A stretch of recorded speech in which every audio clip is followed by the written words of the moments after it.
오늘 우리에게 주신 하나님의 말씀은 어제에 이어서 마태복음 4장 18절부터 22절까지 4장 18절부터 22절까지 교독하고 마지막 절은 합독합니다. 갈릴리 해변에 다니시다가 두 형제 곧 베드로라 하는 시몬과 그의 형제 안드레가 바다에 그물 던지는 것을 보시니 그들은 어부라. 말씀하시되 나를 따라오라. 내가 너희를 사람을 낚는 어부가 되게 하리라 하시니 그들이 곧 그물을 버려두고 예수를 따르니라. 거기서 더 가시사 다른 두 형제 곧 세베대의 아들 야고보와 그의 형제 요한이 그의 아버지 세베대와 함께 배에서 그물 깁는 것을 보시고 부르시니 다 함께요. 그들이 곧 배와 아버지를 버려두고 예수를 따르니라. 아멘. 오늘도 실시간 새벽 기도의 향연 속에 여호와 살롬 지키시는 하나님 평강과 풍성한 은혜를 축복합니다. 예수께서 제자들을 택하실 때에 오늘 본문 18절 말씀과 같이 갈릴리 해변에 다니시다가 두 형제 곧 베드로라 하는 시몬과 그 형제 안드레가 바다에 그물 던지는 것을 보시니 그들은 어부라. 말씀하시되 나를 따라오라. 내가 너희를 사람을 낚는 어부가 되게 하리라. 이와 같이 예수님은 하루에 제자 넷을 픽업을 하셨습니다. 살펴보면 이 네 제자들은 예수님과의 처음 보는 사이가 아니었다는 것입니다. 이들 중 베드로의 동생 안드레와 야고보의 동생 요한은 이미 세례 요한의 제자였었기 때문입니다. 이로써 저들은 세례 요한으로부터 예수님께서 메시아 되심을 정히 알고 예수님이 갈릴리에 오셔서 천국 복음을 시작하시니 때가 이르러 지체하지 않고 따라 나섰다는 것입니다. 세상 끝날까지 천국 복음을 전하기 위해서는 계승자, 즉 제자가 필요하며 오늘날 그것이 바로 이들이 바로 우리가 몸담고 있는 교회 안의 일원이라는 것입니다. 다 한 식구라는 말씀입니다. 그래서 부름받아 나선님은 어디든지 가오리라고 고백하면서, 즉 하나님 나라의 백성은 예수님의 제자요, 협력자요, 계승자라는 것을 잊어서는 안 된다는 것입니다. 그런데 예수님은 천국 일꾼을 택하시는데 특별한 자를 택하신 것이 아니고 그저 아주 평범한 사람, 보잘것없는 어부를 택하십니다. 이는 상중하 나누어서 누구를 막론하고 필요에 따라서 사도로 삼으신다는 것입니다. 예수님께서 베드로 형제와 야고보 형제를 부르실 때 저들이 갈까 말까 망설이거나 또 거리낌 없이 즉시로 다 내버려두고 따랐다는 것입니다. 본문 20절 말씀과 같이 그들이 곧 그물을 버려두고 예수를 따르니라고 말씀하신 것 같이 이것이 주님을 향한 완전한 헌신인 동시에 온전한 희생을 의미하고 있습니다. 보이는 가치를 다 버리고 보이지 않는 가치를 향해서 나선 것입니다.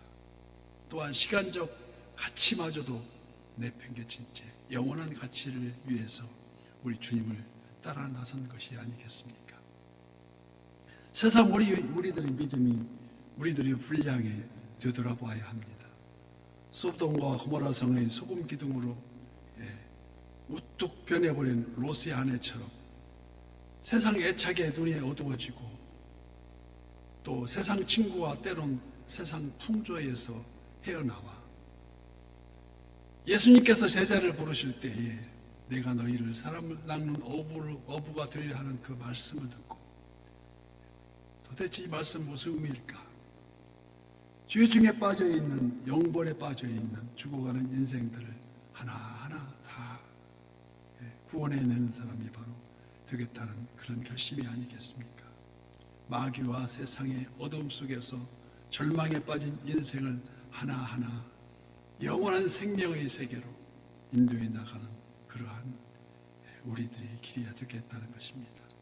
그 후 그들은 오순절 마가다락방 성령 강림하심과 함께 회개합당한 열매를 맺음으로 베드로는 마침내 하루에 3,000명을 주님을 믿게 하는, 인생을 돌아서게 하는, 다른 제자들도 온 세계 각 곳에 흩어져서 당당한 복음의 순교를 이루었던 것을 우리는 기록을 통해서 알 수 있습니다. 교회가 되는 사명, 다시 오실 우리 주님의 재림 그날까지 우리가 때를 얻든지 못 얻든지 말씀에 의지하여서 나를 따라오라, 내가 너희를 사람 낚는 어부가 되게 하리라, 그 말씀 붙잡고 이렇듯 어부가 고기를 잘 낚으려면 그 필수 조건이 갖춰져야 합니다. 어떤 필수 조건일까요? 첫째가 꾸준한 인내심이 있어야 합니다. 하다가 멈추면 안 된다는, 끝까지 주님을 따라가는 인내심. 고기가 입질할 때는 끈기 있게 기다려야 한다는 것입니다. 그걸 참지 못하고 성급하게 서두르다 보면 한 마리도 잡지 못하는 경우도 있다는 것을 알 수 있습니다. 그 그물질하는 어부나 낚시하는 강태공이나 고깃대가 몰려온 몸을 기다리는 것은 똑같은 이치입니다. 그처럼 전도 몇 번의 열배가 맺어지는 것이 아니고 인내하고 꾸준히 삶의 본이 되어야 할 때 그 결실을 맺을 수가 있다는 것입니다. 그게 바로 지칠 줄 모르는 불굴의 정신이라고 할까요? 고기가 안 잡혀도 낙심하지 말고 새로운 방법을 시도해보고 꼭 잡아야겠다는 집념이 필요합니다. 지금 당장엔 전혀 가망이 없어 보이더라도 반드시 이루리라 하는 그런 집념을 가질 때 반드시 우리 성령님 역사하실 줄 믿습니다. 예를 들어서 벌써 오래전인데 30년이 다 지났지만 김신조가 청와대 총격전에 받은 무장공비로서 다 총살당하고 김신조 하나만 살아났는데 완전히 빨갱이에 세뇌되어서 술만 먹으면 김일성 만세를 부르는 그런 김신조였는데 침례교단 목사님이 되기까지 아주 같은 헤매고 있다가 정부에서 정책적으로 결혼을 시켰는데 아주 그 아가씨가 예수를 잘 믿는 교회 잘 다니는 골라서 시켰는데 도대체 말을 듣지 않은 부인의 말을 안 들으니까 그 목사님하고 입을 맞추면서 어떻게든지 이 기독교를 믿게 해달라고 부탁한 나머지 나중에 회개하고 성령에 이끌려서 침례교단 목사님으로 든 목회를 마치고 원로 목사로 있는 것을 알 수 있습니다.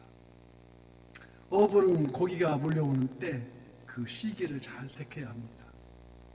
하루 중에 새벽과 밤중에 잘 잡히고 낮에는 입질 아니한다고 평범하게 다 알고 있는 사실이지만 형제가 어려움을 당하고 있을 때 그때를 찾아가서 그때를 계기로 해서 같이 슬퍼하고 기쁜 일이 있으면 같이 기뻐할 때 그 효과가 배가 된다는 것입니다. 마지막으로 어부는 그 장비가 좋아야 합니다. 사람 낚는 어부의 장비는 무엇일까요? 네, 그 장비는 바로 성경 말씀입니다.